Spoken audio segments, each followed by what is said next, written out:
Alors, naturellement, une question affleure immédiatement, c'est de savoir quel est le bon niveau de vigilance.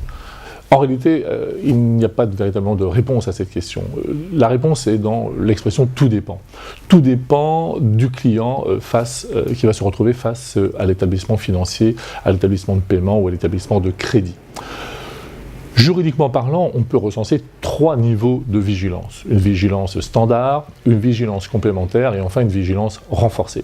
Mais je dirais qu'en cette matière, tout est affaire de ressenti. Et c'est là où, à la fois, la culture de l'établissement de crédit ainsi que la sensibilité des opérateurs, des chargés d'affaires sur le terrain est essentielle. La vigilance standard est celle qui va s'appliquer à l'ensemble, à l'essentiel de la clientèle des banques et des établissements financiers.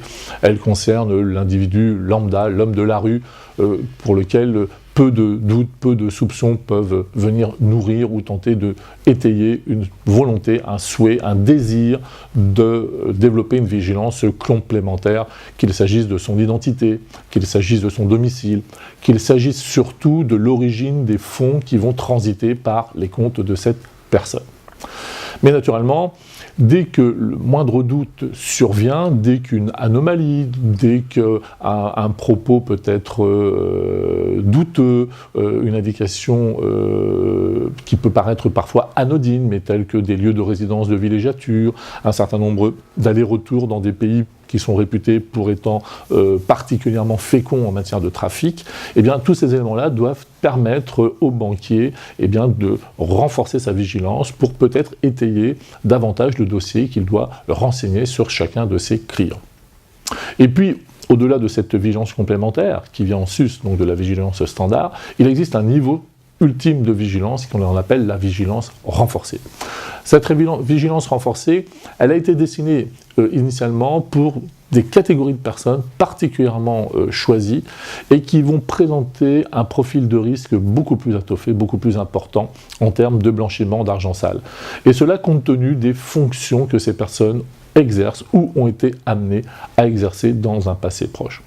On va naturellement, à travers ce concept de personnes politiquement exposées et qui prennent entièrement leur place et leur sens dans la problématique du KYC, eh bien on va retrouver naturellement des personnes politiques, des membres du gouvernement, d'anciens présidents de certains pays, des membres d'assemblées parlementaires, mais aussi des magistrats ou des anciens magistrats, des personnes qui peuvent avoir été à la tête de très grosses associations de type ONG, intergouvernementales ou non gouvernementales. Toutes ces personnes, ainsi que celles qui leur sont associées, à la fois dans le cercle familial, dans un premier temps, mais également celles qui vont y être étroitement liées. Eh bien, toutes ces personnes doivent rentrer dans la catégorie des personnes particulièrement exposées, des personnes politiquement exposées, pour lesquelles le banquier doit développer une vigilance renforcée. Alors, il devra naturellement, pour ce faire, soit s'appuyer sur les services internes de ces divisions spécialement dédiées au KYC, soit parfois recourir à des prestataires externes qui, forts de méthodologies très spécifiques et très particulières, seront à même de le renseigner complètement et de manière aussi discrète que possible, naturellement, sur les caractéristiques de cette personne et le fait de savoir si elle appartient ou non au cercle des personnes politiquement exposées. Il est en effet rare qu'un ancien parlementaire de premier plan ou qu'un ancien chef d'État participe lui-même directement à une opération de blanchiment.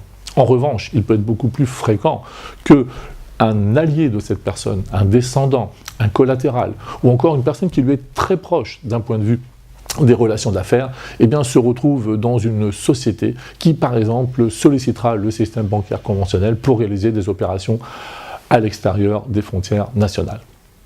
Enfin, l'ingénierie juridique permet aujourd'hui de faire bénéficier des personnes d'un certain nombre d'avantages financiers sans que celles-ci n'apparaissent au grand jour. Et à travers cette métaphore, à travers cette périphrase, on désigne les bénéficiaires effectifs. Quel est le bénéficiaire effectif d'un contrat d'assurance vie ou d'un contrat de capitalisation? Quels sont les bénéficiaires effectifs à travers un mondage associant plusieurs sociétés de type société civile immobilière ou société de promotion immobilière? Il est impératif que les banquiers soient en mesure aujourd'hui d'indiquer clairement quels sont les bénéficiaires effectifs des opérations qui transitent par leur système. De grands progrès ont été réalisés, assurément. Suite à la loi Sapin de 2017, un décret a été adopté en 2018 qui oblige aujourd'hui de renseigner le registre de commerce et des sociétés pour déterminer quels sont les bénéficiaires effectifs de chaque société. Mais attention, ce système n'est que purement déclaratif. Et donc, il expose les banquiers qui se contenteraient de recueillir l'information telle qu'elle résulte de la consultation des fichiers RCS, elle expose ce banquier à ne pas avoir suffisamment satisfait à ses obligations. Car l'ACPR, ici, sans nul doute, veillera, et au-delà de la satisfaction formelle de ses obligations, on exigera du banquier qu'il ait fait preuve d'une vigilance raisonnée. Il est donc essentiel que tous les opérateurs, tous les opérationnels dans une banque aient clairement en tête ce déploiement, ce déroulé de 3 niveaux de vigilance, la vigilance standard, les vigilances complémentaires et enfin la vigilance renforcée.